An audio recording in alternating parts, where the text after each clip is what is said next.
The Thor Love and Thunder trailer was, thunderous, alright. Everyone and their cat was looking for clues hidden in the trailer, and our cat found something significant. Apparently, the new Thor movie could spell trouble for Eternals, and where their story stands in the overall MCU. It's a bit complicated, so keep watching as we reveal how Thor Love and Thunder could ruin the Eternals. First up, the Eternals mythology problem. Thor's new trailer gave us a peek at who we're going to be seeing in the new movie. We got the Guardians, along with Thor, a dashing King Valkyrie in a dapper suit, and a first look at Russell Crowe's Zeus. And Zeus's reveal kind of contradicts the mythology presented to us in Eternals. And now that we know that the Greek pantheon is confirmed to exist in the MCU, it's up to Marvel Studios and its team of writers to figure out if they're going to stick with the cosmic explanation for the coexistence of the Eternals and the Greek gods, or just create something entirely different. We hope it's the latter, because the comics make it a lot more confusing than we think it should be, but we'll get to that. The MCU has consistently been adding more and more deities and mythologies to its roster since Phase 4 began. With Moon Knight, we finally have Egyptian mythology and several ancient deities added to the MCU. There's plenty of gods to go around here though, so that's not a problem at all. And for the fandom, the more the merrier. The problem comes in when Eternals tries to coexist with the Greek pantheon. In this movie, we learn that the Eternals come to Earth and guide humanity. Since they're superhuman, ancient civilizations considered them gods. And that's understandable, of course. The Eternals' adventures and exploits became the inspiration behind humanity's mythologies. According to the lore presented in the movie, humanity's stories such as the myth of Icarus and the Epic of Gilgamesh were inspired by the Eternals. And, in fact, Athena and Hephaestus were linked to the Greek gods Athena and Hephaestus. And Makari was related to the Roman god Mercury. But now that we've got a Greek god making his debut in the fourth Thor movie, it doesn't really make sense that the Eternals were inspirations behind those legends. The Greek gods have apparently existed already in the MCU. And now we're back to the comics. Next, this contradiction exists in the comics too. Originally, Jack Kirby didn't want the Eternals to be part of the Marvel Universe. They were intended to be their own thing, and they were never meant to interact with the wider universe. So in that context, yeah, it makes much more sense for the characters to be the inspiration for Earth's deities and mythologies. It's a totally different universe, and the Greek and Roman and other pantheons don't exist there. But as with any Marvel property, things inevitably have a crossover or get integrated with everything else. Marvel's writers and editors decided to integrate Kirby's characters into the overall universe, and the entire premise of them being great inspirations for humanity's stories didn't fit with the established continuity. The MCU could use comics explanations, but they're really not that great, and they can be confusing. For example, one explanation found in the comics is that the Eternals made a deal with the Olympians, and we think it's a really bad one, especially for the MCU, but we'll tell you anyways. In the deal, the Eternals would basically interact with the humans on behalf of their Olympian counterparts. For example, Athena would basically stand in for Athena in all things earthly. If the MCU decided to use this explanation from the comics,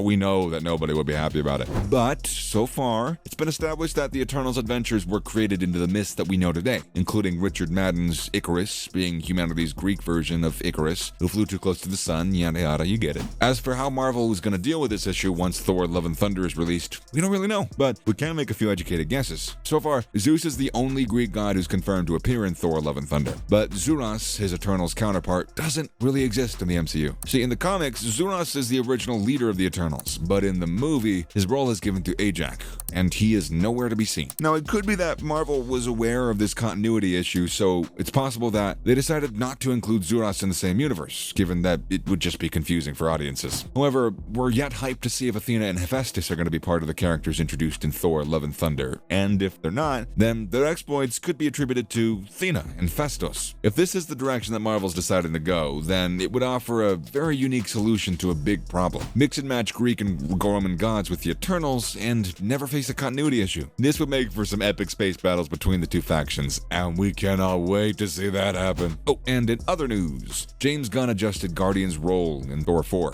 Thor's going through several changes in the new Thor movie, and he'll be spending time finding himself again. As seen in the trailer, he's going to be leaning on the Guardians to help him get through this phase. With a budding bromance with Star-Lord, we couldn't ask for a better dysfunctional group of individuals, which made fans curious. Did James Gunn have a hand in giving ideas for the script? Well, we didn't have to look too far, because Gunn unanswered our questions on Twitter. When asked if he had any influence over the script or if he simply let Taika Waititi do his thing, Gunn responded that he asked for some things to be adjusted, and they were adjusted. While he didn't give any details about what adjustments he made to the script or the characters, it seems to imply that those minor changes could be related to his upcoming projects in the MCU, the Guardians of the Galaxy Holiday Special and also Volume 3 of Guardians of the Galaxy. Perhaps he wanted to ensure that the characters didn't diverge too much from his vision of the Guardians for the next adventure. Keeping the characters consistent across several Guardians and Avengers films, that's a tall order, with each director bringing new ideas and possibly changing what's really important about him. But Taika's sense of humor is pretty similar to Gunn's. A great example is Thor Ragnarok and Guardians of the Galaxy 2. Both movies share similar tones and have heart. In fact, Ragnarok is more similar in tone and feel to Guardians 2 than it is to Thor 1 or 2. So with that in mind, it's pretty likely that we're going to be seeing even more comedy from this bunch. Next, Thor's new armor hints at Gorr's power level. The greatest threat that Thor has faced so far, apart from Thanos, is obviously his ruthless sister Hela in Ragnarok. As soon as he tried going up against her, he lost Mjolnir. Later on, he lost an eye. And then Asgard. Yeah, the point is, Hela was one of MCU's most powerful villains, and Thor's new upgraded armor in Love and Thunder hints at Gorr the God Butcher's even more formidable power levels. We see Thor wearing different costumes throughout the trailer, including a comic-accurate one right at the beginning. However, he's also seen wearing a new blue and yellow armor that's similar to his battle armor from the comics. Now, we didn't see him break out that armor for his battles with Hela, since